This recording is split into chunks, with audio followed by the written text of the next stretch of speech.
Hello friends, तो welcome to our fourth class. तो ये जो मास्टर क्लास होने वाली है ये एक्चुअली फेलियर्स के ऊपर क्लास होने वाली है।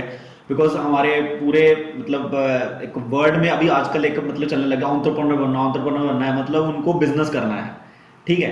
तो बिजनेस करने के पीछे एक मतलब डाटा है कि 90% बिजनेस जो होते हैं वो 5 साल में फेल हो जाते हैं। और मैंने भी पिछले 3 4 साल से जब से मैं ये काम कर रहा हूँ मैंने बहुत फेलियर्स देखे हैं कसम से। और अभी भी देख रहा हूँ, ऐसा नहीं कि नहीं देख रहा मैं। बट एक एक तरह एक मैं बोलूँ और मैं एक मेरे और दोस्त हैं जिन्होंने मेरे साथ ही बिजनेस स्टार्ट किया, मेरे से पहले बिजनेस स्टार्ट किया था उन्होंने, मतलब कॉलेज के टाइम पे उन्होंने सोच लिया था कि बिजनेस करूंगा। बट मैंने नहीं सोचा था कि कॉलेज के टाइम पे मैं बिजनेस करूंगा, मैं सोचा था कि बाद में कभी करूंगा। तो ऐसा भी सोचा नहीं था बिजनेस करेंगे।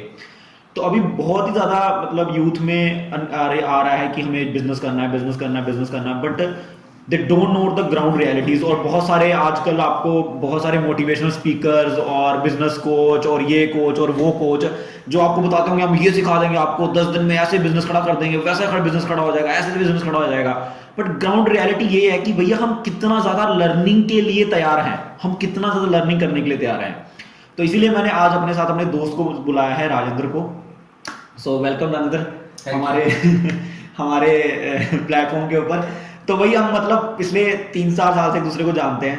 तो अपन तो बस दोस्त ऐसे हैं, बट मैं इनको स्पेशली आज बुलाया हूँ इसीलिए कि बिकॉज मैं चाहता हूँ कि अपनी स्टोरी डिस्कस करें और स्टूडेंट्स को ग्राउंड रियलिटी पता चले कि यार जब बिजनेस करते हैं ना तो कितना ज़्यादा इमोशनल बर्डन, फिजिकल बर्डन कितना ज़्यादा लेना पड़ता है। तो राजेंद्र ने बीटेक करी है ट्रिपल ई में। और कब खत्म हुई थी आपकी बीटेक? 2017। 2017 में। और आपने बिजनेस कब स्टार्ट किया था? और मैं तो शुरुआत में मतलब आप बोल सकते हैं कि एमएलएम में मैं काफ़ी दिन वहाँ पे रहा। अच्छा। जैसे 2015 में मैं एमएलएम स्टार्ट किया था। अच्छा, तो मतलब तब आप क्लास के सेकंड ईयर में थे हाँ, आप कॉलेज सेकेंड के? ईयर में था, सेकेंड ईयर एंड होने वाला था। अच्छा अच्छा। तो मेरा एक दोस्त आके मुझे प्रमोशन किया कि ऐसा एक बहुत अच्छा एक अपॉर्चुनिटी है, आप देखो। और वहाँ पे कुछ बढ़िया धमाका होने वाला है, आप बहुत एंटरप्रेन्योर बन जाओगे, बहुत सारा पैसा कमाओगे। अच्छा अच्छा। तो फिर मैं मोटिवेट होके गया था और फिर मैं सेशन अटेंड किया। मुझे लगा कि मतलब मैं इस प्लेटफॉर्म में आ जाऊंगा तो मेरा लाइफ चेंज हो जाएगा। अच्छा। मतलब इतना मोटिवेशन उसके अंदर था, वो सेशन के अंदर। फिर मैंने कम से कम और फिर जब शुरुआत किया उसमें इतना प्रॉब्लम आया मतलब करने के लिए, क्योंकि उसमें आपका कम्युनिकेशन स्किल, आपका पूरा टॉकिंग पावर, वॉइस मॉड्यूलेशन, ये सब कुछ का जरूरत था। और कॉन्फिडेंस जो बहुत बड़ा चीज होता है किसी से बात करने के लिए। तो ये सारी चीज कमी थी, तो मैंने शुरुआत करके ही फिर गिर पड़ा, मतलब कर नहीं पाया। तो अच्छा, मैंने कितने कितने पैसे लगाए थे उस समय जब स्टार्ट किया तो कितने मेरा पैसे याद लगाए? है एग्जैक्टली 6,999, अच्छा 7,000 रुपये लगाया था। अच्छा। और वो 7,000 रुपये कैसे अरेंज किया आपने? 7,000 सच बताऊं तो मेरे पास नहीं था, क्योंकि हम्म पॉकेट मनी आता था 3,000 मंथली। हम्म। तो एक दोस्त से 4,000 लिया, जो दोस्त मुझे प्रमोशन करने आया था उनसे 3,000 लिया। अच्छा। तो 7,000 दे दिया मैंने। अच्छा। फिर वो चला नहीं, मतलब उसमें 2015 कंप्लीटली बैठ गया। 2016 में अचानक देखा जो दोस्त मुझे लाया था, उनको जो लाया था उन्होंने एमएलएम से एक कार लिया था। अच्छा। तो वो देख के इतना मोटिवेशन आया मेरे अंदर कि यार वो बंदा कार ले सकता है तो मैं भी ले सकता हूँ। अच्छा। फिर मैंने मतलब निकाल पड़ा, कार एक दिमाग में है कि बीटेक कर रहा हूँ तो कार लेके आऊंगा तो मजा आ जाएगा। बस बस। और फिर मैंने काम करना शुरू किया। फिर स्टार्टिंग से डिफिकल्ट आया, प्रॉब्लम आया, पर एमएलएम में काफी देर तक मैं सक्सेसफुल था। मतलब आप बोल सकते पूरा उड़ीसा, बंगाल और बिहार, 3 जगह में मेरा टीम था। और बहुत अच्छा लीड भी कर रहे थे उस टाइम। हाँ, उस समय जब मैं स्टार्टिंग में, मुझे याद है जब आपसे मिला तो आप पूरे कोट वोट पहन के निकलते थे भैया। मैंने उस समय आपसे पूछा भाई क्या करते हो, आपने बोला था भाई मैं मतलब मैं बिजनेस करता हूँ। मैं यार पता नहीं कितना खतरनाक बिजनेसमैन होगा। मैं उस समय जानता नहीं था कि एमएलएम कर रहे हो, बिकॉज एमएलएम ऑब्वियसली एमएलएम एक बहुत ही अच्छा बिजनेस है। और बहुत सारे लोग इसमें मतलब कूद रहे हैं कि यार एमएलएम करना है, एमएलएम करना, बिकॉज एक पैसिव इनकम होती है जिसमें आपको हाँ। लगता है कि यार पैसिव इनकम है। बट हाँ। क्या एक्चुअली में रियलिटी क्या है एमएलएम की? मैं एमएलएम की रियलिटी के बारे में कुछ बताता एमएलएम हूँ। का रियलिटी ऐसा है कि जैसे मैंने एक बहुत अच्छा स्टोरी सुना था अभी रिसेंटली, विवेक बिंद्रा जो सर है उनसे सुना था। उन्होंने बताया था कि एक बहुत अच्छा पॉइंट बताया था कि जो जॉब है या अदर जो बिजनेस है, जो भी काम है, ये आपको ये धान के पेड़ जैसा होता है। एक बार बीज लगाओ, फिर धान उगाओ, फिर वो बंद हो जाता है, मतलब फिर धान का पौधा लगाना पड़ता है। और ये एमएलएम जो है ये आम के पेड़ जैसा होता है। एक बार पौधा लगाओ, ये कम से कम आपको देते रहेगा, ये इसका एक जो इनकम, मतलब कंटिन्यू आप जितना दिन तक जियोगे उतना दिन तक वो देते रहेगा। तो एक्चुअली ये ठीक है, ये तो हो गया इनकम ये सुनने के लिए। पर जब स्टार्टिंग में कोई भी आता है मतलब बिजनेस करने के लिए, उसको सिर्फ मोटिवेशन मिलता है, मतलब थिंकिंग, उसको ग्राउंड लेवल कुछ नहीं पता होता है। एक इतना एनर्जी और जोश मिल जाता है मेंटली, उसको लगता है कि मैं एंटरप्रेन्योर बन ही गया, मतलब मैं बिजनेसमैन बन गया पूरा। अच्छा। क्योंकि 2 घंटा आधा घंटा का सेशन होता है, वो इतना पावरफुल सेशन होता है, उसमें इतना मोटिवेशन और एनर्जी डाला जाता है कि कोई भी कन्विंस हो जाता है। मतलब किसी को कन्विंस करने के लिए कोई ऐसा पॉइंट नहीं है, छोड़ा नहीं जाता है उसमें। अच्छा।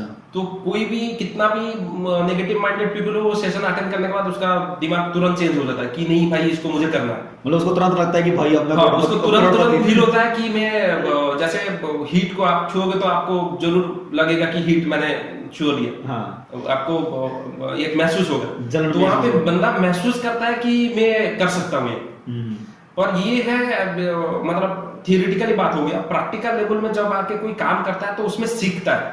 तो सबसे बढ़िया बात है एमएलएम की, कम टाइम के अंदर काफी लर्निंग मिलता है आपको। मतलब रोज रोज लोगों से मिलना, नया नया नॉलेज शेयर करना, और वो भी अपना एक खुद के ऊपर एक वर्कआउट होता है कि मैं किसी से मिलूंगा तो कैसे बात करूंगा, मेरा बॉडी लैंग्वेज कैसा होगा, मेरा कम्युनिकेशन स्किल कैसा होगा, मेरा आई कांटेक्ट कैसा होगा, ये सारे चीज का पूरा ज्ञान उसको मिल जाता है कम टाइम के अंदर। और इसके लिए ट्रेनिंग सेशन भी रहता है काफी। एमएलएम जो अच्छा अच्छा मतलब कंपनी है उनका ट्रेनिंग सेशन रहता है, और वो ट्रेनिंग में बताया जाता है कि कैसे क्या होगा। तो मतलब आप ये बोल सकते हो कि कंप्लीटली कोई अगर बिजनेस करना चाहते हैं, अगर कोई शुरुआत एमएलएम से किया तो कोई प्रॉब्लम नहीं, क्योंकि उसको लर्निंग मिल जाता है काफी।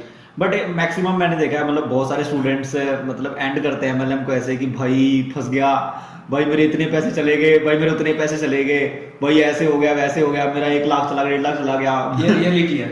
तो मतलब ये फिर ये लोग मतलब एमएलएम में कितने परसेंटेज लोग हैं जो एमएलएम को सक्सेस कर पाते हैं? कौन है वो ऐसे लोग हैं जो एमएलएम में एक्चुअली में अच्छा कर पाते हैं? एमएलएम में अगर सच बताओ सिर्फ 2 to 3% लोग सक्सेसफुल होता है, और उसी लोग को दिखा के पूरा प्रमोशन किया जाता है मार्केट में, क्योंकि उनको नेम फेम मिल चुका होता है। सक्सेस के नाम पे कार, उनका बांग्लो, उनका ट्रिप, पूरा सक्सेस। एमएलएम में कैसा, जैसे डॉक्टर अपना किट लेके घूमते हैं हमेशा, तो एमएलएम वाला भी जो भी अर्निंग करता है वो साथ में लेके घूमता है। अच्छा। हाँ, एमएलएम में अगर किसी को आप देखोगे जो सक्सेसफुल हो गया, उसके पास अगर 1 करोड़ होगा तो 1 करोड़ का उसके पास वही कार है।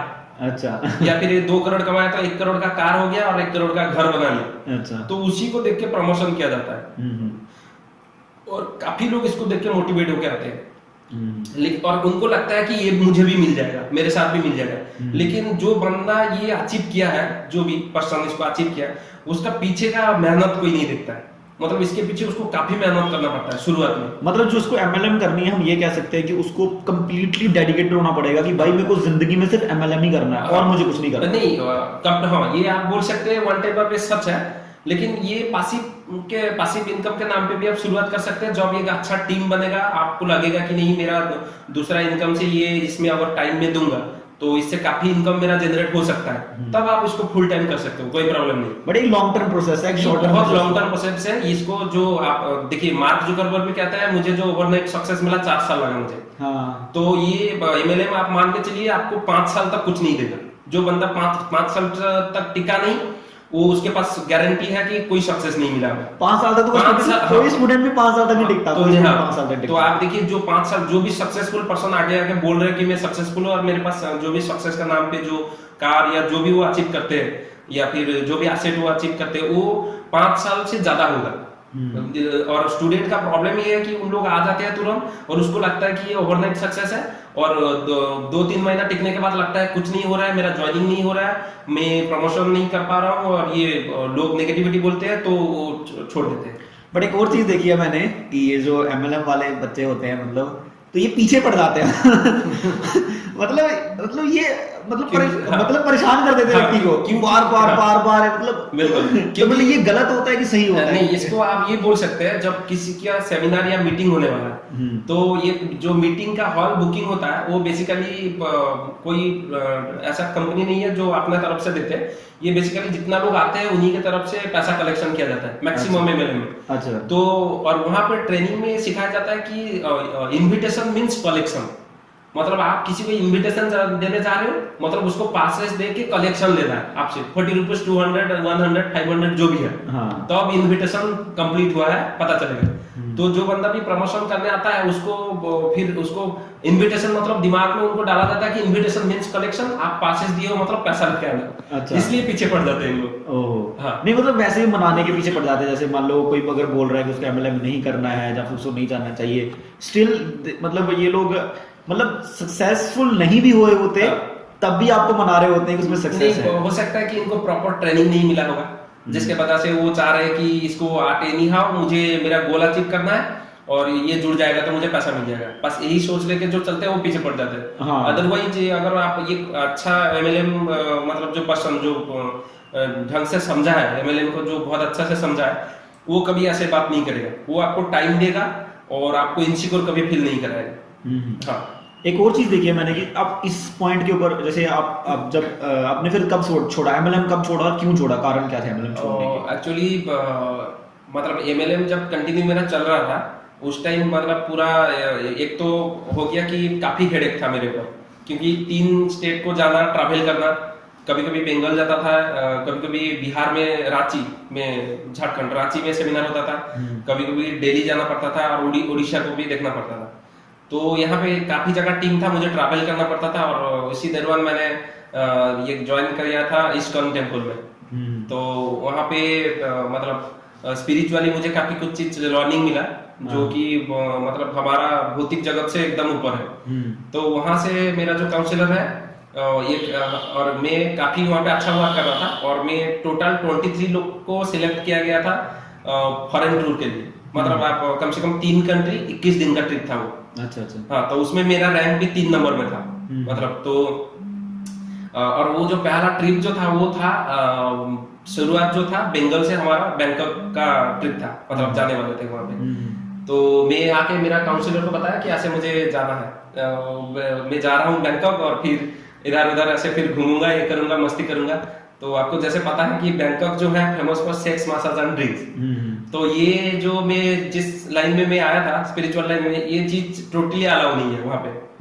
तो उन्होंने बताया कि अगर आपके पास पैसा है दूसरा कहीं जाके घूम सकते हो, पर मेरे हिसाब से बैंकॉक जाना सही नहीं रहेगा। बिल्कुल। और मैं उनको इज्जत करता हूँ दिल से, तो मुझे लगा भी ये सही नहीं है और मैंने रिजेक्ट कर दिया। डेफिनेटली आपकी एज के ग्रुप में अगर आप उस एज ग्रुप में अगर आप किसी को बैंकॉक लेके जा रहे हो तो वो एक बहुत ही गलत डिसीजन है, बिकॉज आप बच्चे को पैसे को गलत जगह पे यूज करना सिखा रहे हैं एक तरीके से, है ना?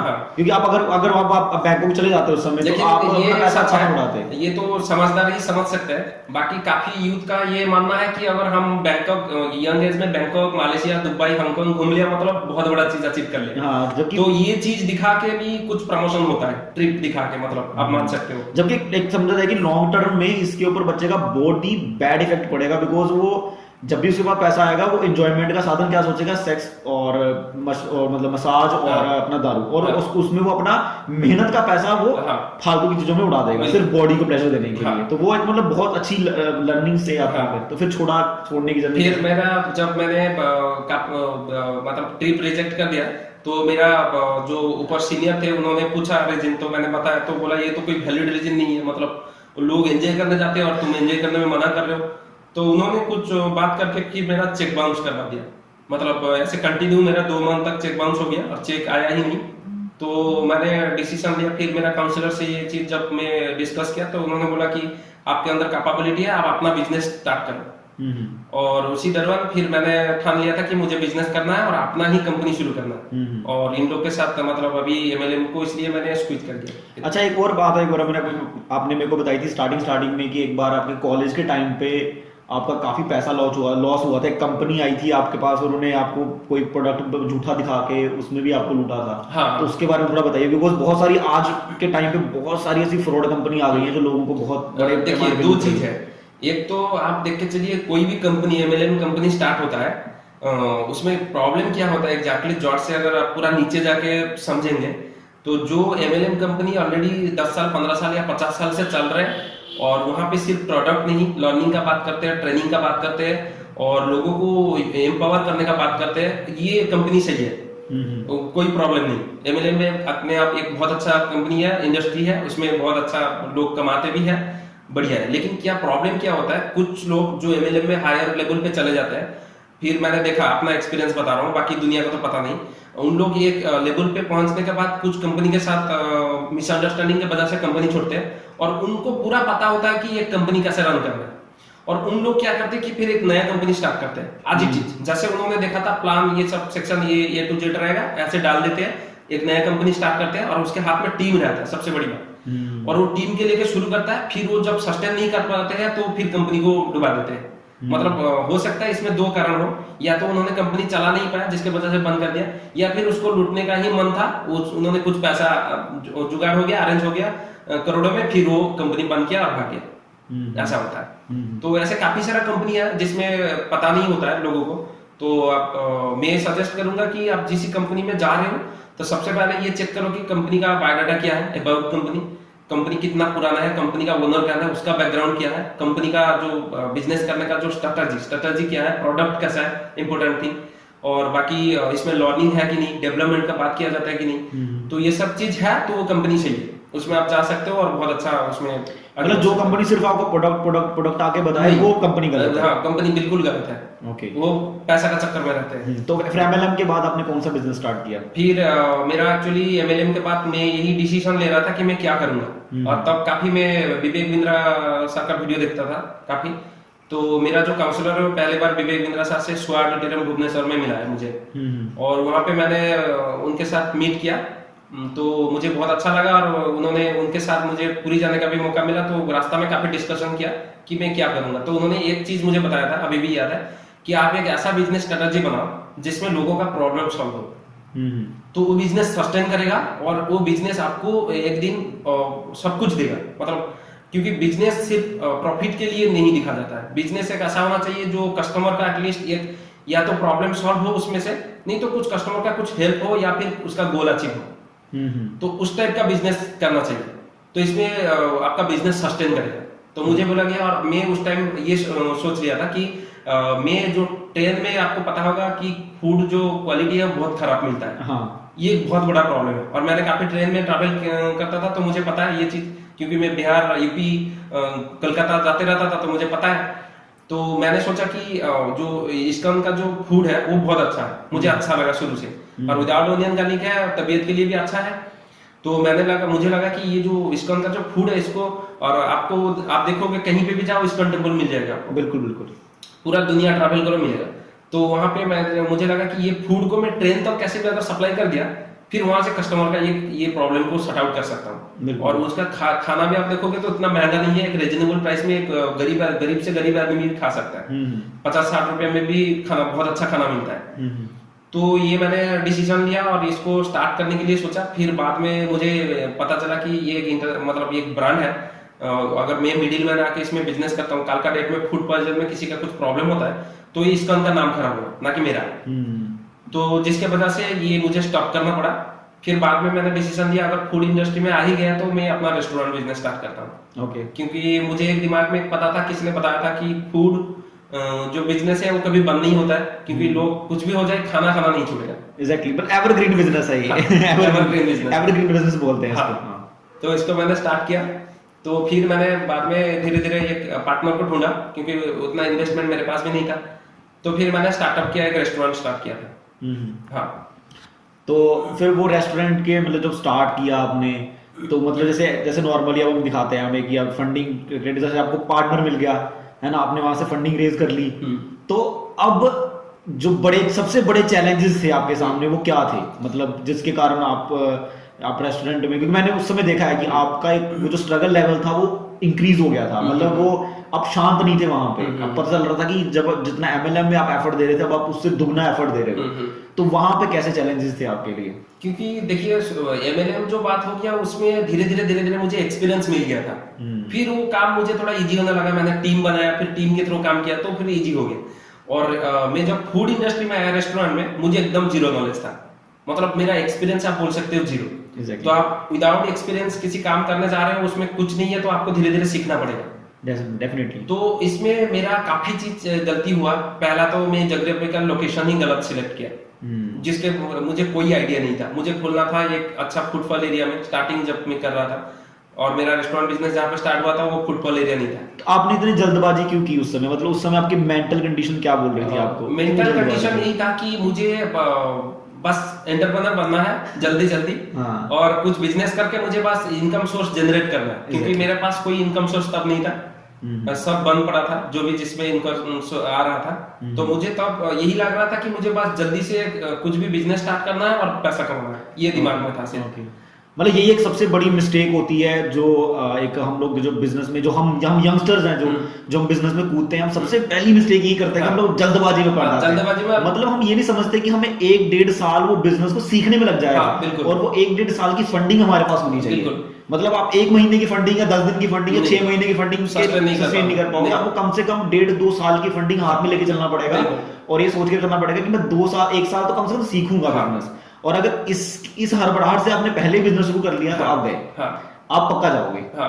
Confirm तो है? हाँ, और एक चीज है कि जब बिजनेस जब मान के चलिए कि जब शुरुआत होता है तो 95% बिजनेस इसलिए बंद हो जाता है क्योंकि उसके पास फंडिंग नहीं होता है। और ये एक बहुत बड़ा प्रॉब्लम है। अगर आप बिजनेस करने जा रहे हो, कोई भी बिजनेस करने जा रहे हो, तो आपको अगर फंडिंग चाहिए तो आप बहुत अच्छा सा पिच डेक बना और कहीं से फंडिंग कलेक्शन करो, फिर फंडिंग लेके फिर साथ में चलो। क्योंकि एक बिजनेस में आपको अगर आप देखोगे आपका प्लान, स्ट्रेटजी, ये सारी चीज एक साइड हो गया प्लान, और एक साइड हो गया फंडिंग, दोनों को स्टेप वाइज लेके जाना पड़ेगा। क्योंकि आपके पास फंडिंग नहीं रहेगा, फंड ही नहीं है आपके पास, बस आगे नहीं बढ़ पाओगे, क्योंकि सस्टेन ही नहीं कर पाओगे। और कोई भी बिजनेस ओवरनाइट सक्सेस नहीं होता है, आपको टाइम लगता है, और टाइम के हिसाब से उसी जितना भी आपको एक पिच डेक में आपको एक कैलकुलेशन करना पड़ेगा, और ये बहुत जरूरी है। शुरू से ये आपने उसी समय सीखा कि फिर आपने बाद में नहीं, सीखा? ये तो बाद में मैंने सीखा कि मतलब आपको उस समय समझ में आया कि आपने हाँ। गलत फंडिंग कलेक्ट करी है, आपने बिल्कुल। फंडिंग सही ढंग से कलेक्ट नहीं हाँ। करी, है ना? हाँ। तो मतलब फिर आपने वो रेस्टोरेंट बिजनेस कहाँ आके छोड़ दिया, मतलब कहाँ आके आपको लगा कि अब मैं और नहीं कर सकता, बस मेरे से हो गया? रेस्टोरेंट मेरा था तो प्योर वेज का रेस्टोरेंट था, तो आप मान के चलिए कि प्योर वेज लोग जो है वो 100 से 2% या 3% होगा। 1 मिनट, 7 मिनट है इसमें, ठीक है, स्टार्ट। तो अभी तो कस्टमर ही कम है। फिर दूसरा, ऐसा नहीं है प्योर वेज रेस्टोरेंट नहीं चलता है, बहुत अच्छा चलता है। तो मेरा जो डिसीजन, ये ज्योग्राफिकल लोकेशन खराब हो गया, फिर मैंने बेसमेंट सिलेक्ट कर लिया, जिसमें प्रॉब्लम हुआ। फिर भी स्टार्टिंग में ठीक ठाक चल रहा था, कोई प्रॉब्लम नहीं हुआ था। और बाद में फिर पता चला कि रेस्टोरेंट में सबसे बड़ी जो प्रॉब्लम होता है स्टाफ का। एग्जैक्टली, हाँ, एग्जैक्टली, ये ये staff। कोई कभी शेफ छोड़ के भाग गया तो फिर टेस्ट ही अलग आ जाएगा। हाँ। कभी आपका स्टीवर्ड और कैप्टन कोई भाग गया तो फिर दूसरा सर्विस बॉय जो है वो अच्छा से सर्विस नहीं दे पाया कस्टमर को, तो कस्टमर को कहीं ना कहीं लगने लगता है कि खाना खराब है या फिर सर्विस, दोनों चीज आपको मेंटेन करना है। एक तो सर्विस देना है, दूसरा फूड, ये दोनों में कहीं पे भी कमी होगा तो कस्टमर सेकंड टाइम आएगा नहीं, क्योंकि उसके पास ऑप्शन है, वो कहीं पे भी जा सकता है। तो ये प्रॉब्लम हुआ, इसको फिर धीरे धीरे बैलेंस किया। फिर बाद में मुझे लगा 2-3 साल सस्टेन करने के बाद शायद इंप्रूव होगा, फिर ये इंप्रूवमेंट साइकिल में आया ही नहीं, तो मुझे लॉस मिनिमाइज करना पड़ा और वहां पे स्टॉप करना पड़ा इसको।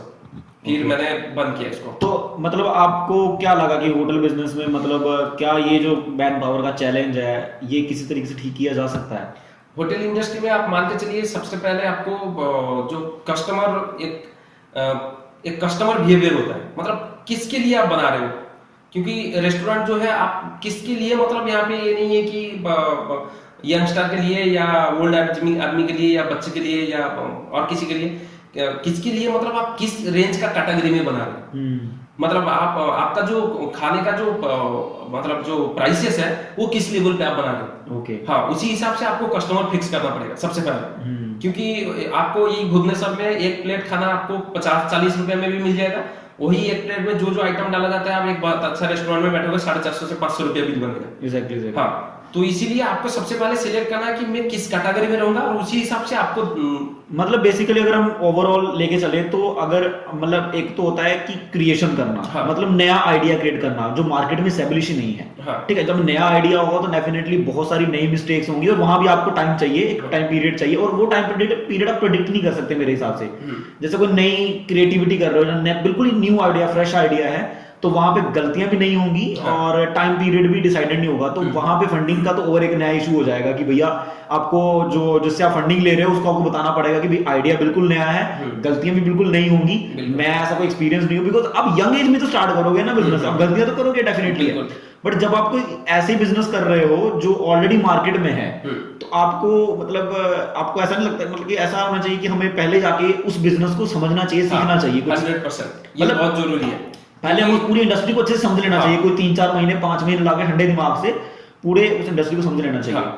और मैंने एक और चीज अपने पर्सनल एक्सपीरियंस से भी चीज सीखी है मैंने कि मतलब सबसे जरूरी चीज होती है साइकोलॉजिकली स्टेबल होना उस पर्टिकुलर बिजनेस में। मतलब मैं अभी रिसेंटली क्या हुआ था अपने चैनल के लिए, मतलब मैं सोच रहा था कि चलो छोटे छोटे बिजनेस में जो बिजनेसेस वाले हैं उनका इंटरव्यूज लेते हैं, तो मैं एक किराने वाले के पास गया, ऐसे बात करते मैं गोलगप्पे वाले के पास भी गया, तो बट मैं वहां एक चीज समझा उन लोगों से, उन्होंने हर मतलब 3-4 लोग, मैंने एक सब्जी वाले का इंटरव्यू लिया, ग्रोसरी वाले का इंटरव्यू लिया, गोलगप्पे वाले से बात करी और एक बाइक मैकेनिक का इंटरव्यू लिया, इन सब ने मुझे एक बात सिमिलर बोली, और वो सिमिलर बात पता क्या थी कि एक लंबे समय तक 1-1.5 साल तक तुम्हें प्रॉफिट के बारे में सोचना ही नहीं है, तुम्हें बिना प्रॉफिट के बारे में सोचे इसी काम को फोकस करते हुए ये काम करना है, हाँ। तब जाके तुम सक्सेसफुल हो सकते हो, नहीं तो नहीं। इसका रीजन यही है कि आप जब 1-1.5 साल कहीं पे भी रुकते हो, मान के चलिए उसमें प्रॉफिट नहीं देखा जाता है, लेकिन एक चीज बनाया जाता है, वो है कस्टमर बेस। एग्जैक्टली, हाँ, कस्टमर बनाना पड़ता है। कहीं पे भी बिजनेस में आप जाओगे, आपको कस्टमर तो चाहिए, तब ना आप उसको सेल करोगे। डेफिनेटली। तो आप मान लो रेस्टोरेंट करो कि शॉपिंग मॉल करो कि कुछ भी आप खोल दो, बहुत बढ़िया से लगा है, सब कुछ बढ़िया है, कस्टमर नहीं आ रहा है, तो आप कैसे बिजनेस करोगे? तो इनका मेन जो रीजन है कि मुझे कस्टमर बनाना है, मुझे सर्विस देना है और कुछ नहीं। फिर कस्टमर एक बार बन जाने के बाद, जब कस्टमर का एक ट्रस्ट फैक्टर होता है, वो जब जुड़ जाता है आपसे, फिर वो आपको नहीं छोड़ता है। जैसे आप कभी देखिए नाई की दुकान नहीं चेंज करते, एक ही जगह में। मैं तो भी पंजाब को घूम के 20 रुपए ज्यादा भी मांग लेंगे, आप दे दोगे। बिल्कुल बिल्कुल, क्योंकि आप दे दोगे। आप किराना दुकान भी देखिए, सेम किराना दुकान में आप जाते हो, तो वेजिटेबल भी अगर एक बढ़िया बन गया बात, तो फिर उनके पास ही जाते हो। तो इन लोग बिना प्रॉफिट में आपके साथ इतना दिन सिर्फ ट्रस्ट फैक्टर बनाते हैं। एक और चीज है, जैसे अभी आप पहले MLM में आए, फिर MLM से आप रेस्टोरेंट बिजनेस में आए, और अभी आपने फिर से एक ऐसा बिजनेस स्टार्ट किया है कि जिसमें आप अब आप प्रोडक्ट्स दे रहे हो रेस्टोरेंट्स वगैरह को, मतलब आपने मैं अभी रेस्टोरेंट को जाके, मतलब मैंने रेस्टोरेंट से काफी ये चीज रियलाइज किया कि रेस्टोरेंट का ओनर को बेसिकली ये प्रॉब्लम होता है, वेंडर प्रॉब्लम। कोई वेंडर अगर एक दिन मान लिए कि मुझे वेजिटेबल्स आपको नहीं दूंगा, कुछ प्रॉब्लम की वजह से नहीं जा रहे हो, तो उस वेंडर को रिटेल से उठाना पड़ता है, जो कि 3 गुना ज्यादा पैसा देके वही चीज लेना पड़ता है रिटेल दुकान से। तो और एक रेस्टोरेंट से यूजुअली कम से कम 10 से 15 वेंडर होता है। आपका ग्रोसरी का एक, वेजिटेबल्स का एक, packing material, house hold item, variety vendor रहते हैं। पनीर या फिर नॉनवेज रेस्टोरेंट का चिकन, मटन जो भी हो गया, फिश। तो हम एक ऐसा कंपनी बनाया जिसमें हम कंप्लीट सोल्यूशन दे रहे हैं। एक रेस्टोरेंट को 10-15 वेंडर रखने का जरूरत नहीं, आप एक वेंडर हम है जो आपको ऑल इन वन सोल्यूशन देंगे, जो भी आपका सामान चाहिए हम आपको देंगे, और ऑल टाइम सर्विस। मेरे साथ एक और प्रॉब्लम हुई, जैसे मतलब मेरे को लगा कि मैन पावर हायर करना एक बहुत बड़ा चैलेंज है। मतलब मेरे साथ रिसेंटली हुआ है कि मैंने इसी 1-1.5 साल में 2 बार मैन पावर हायर करी, और दोनों बार गलत डिसीजन लिए मैंने मैन पावर हायर करने में। तो मतलब एक और हमें, जो हम लोग अभी यंग जो बिजनेस करने उतरे हैं, हमें एक सबसे बड़ी चीज सीखनी होगी कि मैन पावर कैसे हायर करनी है, मतलब मैन पावर को किस तरीके से हायर, क्योंकि एक्चुअली मैंने देखा है कि बड़े बड़े जो बिजनेसमैन है उन लोगों ने भी गलतियां करी है। मैंने बहुत सारे लोगों के इंटरव्यूज देखे, उन्होंने बताया कि उन्होंने गलत मैन पावर हायर की, गलत बंदा हायर किया। जैसे विशन लखानी है माइंड वैली का, तो उसने बताया था कि 10 साल कंपनी चलने के बाद उसका जो CEO था वो कंपनी का आधा पैसा लेके डूब गया, अदरवाइज लेके भाग गया, मतलब उसको इतना बड़ा धोखा दिया। तो मतलब जिंदगी के किसी लेवल पे भी लोग आपको धोखा दे सकते हैं, तो आपको एक मतलब ह्यूमन चैलेंज भी आपके साथ लगे रहते हैं कि जो आपको इसलिए बिजनेस में शुरुआत में जब आप बिजनेस करोगे, आपका मैन पावर तो ठीक है, लेकिन शुरुआत में कोशिश करना चाहिए अपना बिजनेस को ऑटो पायलट मोड बनाना। मतलब वो बंदा अगर छोड़ के भी जा रहा है, तो उसी में और कोई आ गया, उसको अगर थोड़ा ढंग से ट्रेनिंग मिल गया, वो उसको लेके आगे बढ़ सकता है। इसलिए एक ऐसा स्ट्रैटेजी आपको बनाना पड़ेगा जो बिजनेस में, मतलब आपको कोई छोड़ के भी जा रहा है, ये तो गारंटी है। किसी का मान लीजिए जो आपका जो आदमी है, उनका कल एक्सीडेंट हो गया, डेथ हो गई, तो इसका मतलब क्या आपका बिजनेस डूब जाएगा? या फिर उन्होंने धोखा दे दिया चला गया, तो इसका मतलब बिजनेस डूब जाएगा, तो फिर ये स्ट्रैटेजी ही गलत हो गया। Exactly. तो आप एक ऐसा स्ट्रैटेजी बनाओ जिसमें कोई भी मैन पावर अगर वहां पे आता है, उस पोजीशन में आता है, उसके लिए एक पोजीशन बनाओ, वहां पे उनको अगर ट्रेनिंग मिल गया बढ़िया से, फिर वो वहां से लेके आगे बढ़ सकता है। अच्छा, ये अब बताइए कि कितने घंटे मतलब आप काम करते हो? आप जैसे अभी 3-4 साल से आप लगातार बिजनेस में काम कर रहे हो, और अभी भी ऐसे ही नहीं कि आपको ओवरनाइट सक्सेस मिल चुकी है। बिल्कुल। तो अभी आप फेलियर, जब आपके साथ लगातार फेलियर्स आ रहे हैं, तो क्या ऐसी नॉलेज है जो आपको खड़े रखी हुई है? और कैसे फैमिली के साथ कैसे आप मतलब टैकल करते हो, फ्रेंड्स के साथ कैसे टैकल करते हो, और जब आपको बुरा लगता है तो आप कैसे संभालते हो अपने आप? पहला है कि कितना घंटा काम करता हूँ। काम तो मैं अभी भी कम से कम 15 से 16 घंटा करता हूँ। मतलब 15 घंटा काम हो जाता है। आप मान के चलिए 5 बजे मेरा काम स्टार्ट हो जाता है, फिर रिटर्न टाइम मुझे नहीं पता। मतलब कभी 8 बज जाता है, कभी 9 बज जाता है, कभी 10 भी बज जाता है। मतलब 14 से 15 घंटा काम मिनिमम हो जाता है रोज। दूसरा क्वेश्चन आपका क्या था कि मतलब आप फेलियर्स को कैसे हैंडल कर रहे हो? आप फैमिली प्रेशर और फिर फ्रेंड्स प्रेशर, और कभी ऐसा टाइम भी आया होगा आपकी लाइफ में कि आपके पास पैसा ही नहीं बचा। हाँ। तो मतलब वो सारा समय कैसे हैंडल किया? ऐसे एक टाइम नहीं, काफी टाइम हुआ जो पैसा नहीं बचा। अब मान के चल सकते हैं जीरो हो गया एकदम। मतलब ये पहला तो प्रेशर टैकल करने का जो चीज है, मतलब ये सारी चीज आपका देखिए माइंड के ऊपर डिपेंड करता है। बिल्कुल। क्योंकि आप जो सोचते हो आगे जाके कहीं ना कहीं वो क्वालिटी आपके अंदर दिखाई देगा। तो ये जो शुरुआत में जो ये कमिटमेंट कसम खा लिया कि कैसे भी हो के मुझे बिजनेसमैन बनना है और एंटरप्रेन्योर बनना है मुझे, और तो ये चीज मोटिवेशन देता है। ये चीज कि मुझे बस ना नहीं सुनना, मतलब फेल तो होगा ही, पर ये पता, ये माइंड को ही दे देना कि तू फेल होगा। मतलब प्रॉब्लम ये है कि लोग इसको मानते नहीं, एक्सेप्ट नहीं करता है कि यार मैं कैसे फेल हो सकता हूँ, 2-3 बार कैसे हार सकता हूँ। तो मैं एक्सेप्ट कर लिया कि मुझे फेलियर मिलेगा, और अगर 2 फेलियर मिल गया, 3 मिल गया, आज भी मिल जाएगा, कोई प्रॉब्लम नहीं। मुझे पता है कि मुझे फेल होना ही है, लेकिन फिर जो खड़े होने का जो एनर्जी है वो मतलब ब्लड में आ गया। अभी इतना बार ये चीज मेरे साथ हो गया, मतलब प्रॉब्लम, वो मेरा अभी दोस्त बन गया। तो इसको लेके आगे तो फैमिली का कैसा, मतलब फैमिली का कैसा प्रेशर रहता है इस समय? मतलब बिकॉज फैमिली को तो लग रहा होता है यार ये बच्चा क्या कर रहा है, स्ट्रगल कर रहा है, कितना बुरा हो रहा है हमारे बच्चे के साथ। तो कितनी बार आपको बोलते होंगे कि अरे छोड़ दे, क्या कर रहा है, कोई नौकरी कर ले या कोई ये चीज ऐसा है, देखिए जो जॉब होल्डर है वो रूटीन के हिसाब से जॉब करते हैं, और फैमिली को आता है, उनको 2-3 काम दे दोगे तो वो परेशान हो जाएगा। वो बोलेगा ये भाई मेरे से काम नहीं बनेगा, आप नहीं हो सकता, किसी और को रख लो। हाँ, किसी और को रख लो, नहीं तो मैं छोड़ देता हूँ ये चीज को। ये होता है। लेकिन देखिए एक एंटरप्रेन्योर माइंडसेट ऐसा होता है, उनको पता है उसको सोशल लाइफ कैसे मैनेज करना है, फैमिली लाइफ कैसे मैनेज करना है, बिजनेस कैसे मैनेज करना है, अपना पर्सनल लाइफ कैसे मैनेज करना है, उसको हर एक वेराइटी लाइफ उसको मैनेज करना पता है।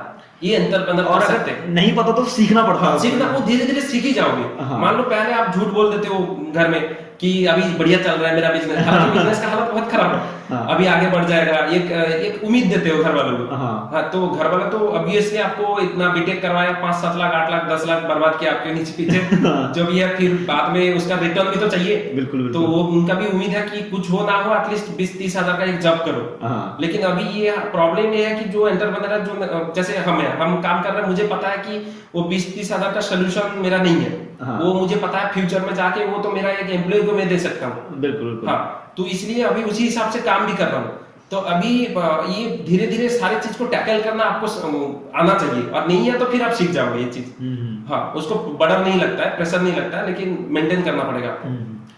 मतलब आप जैसे अब आप स्पोन से जुड़े हो, तो वहां से आपको क्या ऐसी स्ट्रेंथ मिली है जो आपको लगा कि हाँ यार अगर ये ना होती मेरी लाइफ में तो शायद मैं ये सारी चीजें हैंडल नहीं कर पाता? मुझे मतलब दुनिया में आप मान के चलिए काफी वेराइटी है, कंपनी वेराइटी। एनर्जी बूस्टर आता है ना, मतलब उसको पीने के बाद तुरंत एटलीस्ट आधा घंटा तक बहुत बढ़िया एनर्जी मिल जाता है। जैसे देखिए जो एम्प्लॉय कोई कॉफी पी के अपना एनर्जी बूस्टर देते हैं, मतलब उसको लगता है कि कॉफी पी लेता हूँ तो फिर मेरा एनर्जी भर जाता है, मैं फिर काम कर सकता हूँ, 2 घंटा तक मेरा दिमाग काम कर सकता है। तो मेरा जो एनर्जी बूस्टर है, मैं बता रहा हूँ, ऐसे किसी को नहीं बताया, पर मैं अपना दिमाग में इसको थाप लिया कि एक चीज मैंने सीखा, खाली हाथ में आया हूँ, खाली हाथ में जाऊंगा।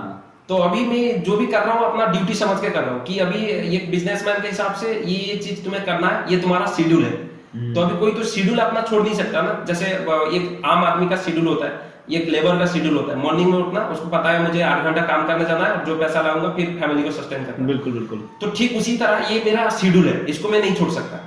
तो ये जब भी मैं सोचता हूँ कि मैं खाली हाथ आऊंगा, खाली हाथ जाऊंगा और ये मेरा ड्यूटी है, फिर मुझे प्रॉब्लम नहीं ये होता। वाली बात तो हाँ। अमेजिंग थी, मतलब ये एक एंटरप्रेन्योर को समझना चाहिए कि मतलब अब से उसकी 3-4 साल तक ये उसकी ड्यूटी है, शेड्यूल है उसका, हाँ। कि उसको दिन रात काम हाँ। करना है, फिर जाके कभी मिलेगा। सक्सेस मिलेगी। बिल्कुल, ये शेड्यूल है। हाँ, ये शेड्यूल हाँ, है, इसको follow करना करना पड़ेगा है। आपको। ओके, तो बहुत अमेजिंग रहा, थैंक यू सो मच, आपने इतना टाइम दिया। तो आई होप आप लोगों ने हमारे फेलियर से कुछ ना कुछ सीखा होगा, बिकॉज अब हम कंटिन्यू कर रहे हैं, हम काम कर रहे हैं, ऐसा नहीं कि हम लोग बहुत सक्सेसफुल हो गए हैं और हम लोग स्टार्टिंग जर्नी पे हैं अपनी। बट स्टिल ये वीडियो शूट करने का मेरा मेन पर्पज यही था, आप लोगों को ये बताना था कि यार चैलेंजेस सबकी लाइफ में होते हैं, ठीक है। एक जॉब वाले की लाइफ में अपना चैलेंज होता है, एक बिजनेस वाले की लाइफ में अपना चैलेंज होता है। But the thing is that कि हम लोगों को समझना है कि हम कौन सा ट्रैक चूज कर रहे हैं। जैसे फॉर एग्जांपल किसी को फास्ट रनर बनना है, तो उसको कुछ साल तक लगातार मेहनत करनी पड़ेगी वो फास्ट रनर बनने के लिए। तो अब वो उसको जहाँ तो रो रो के ले ले अपने ऊपर, जहाँ वो खुशी से उस चैलेंज को एक्सेप्ट करे, उसको करता रहे।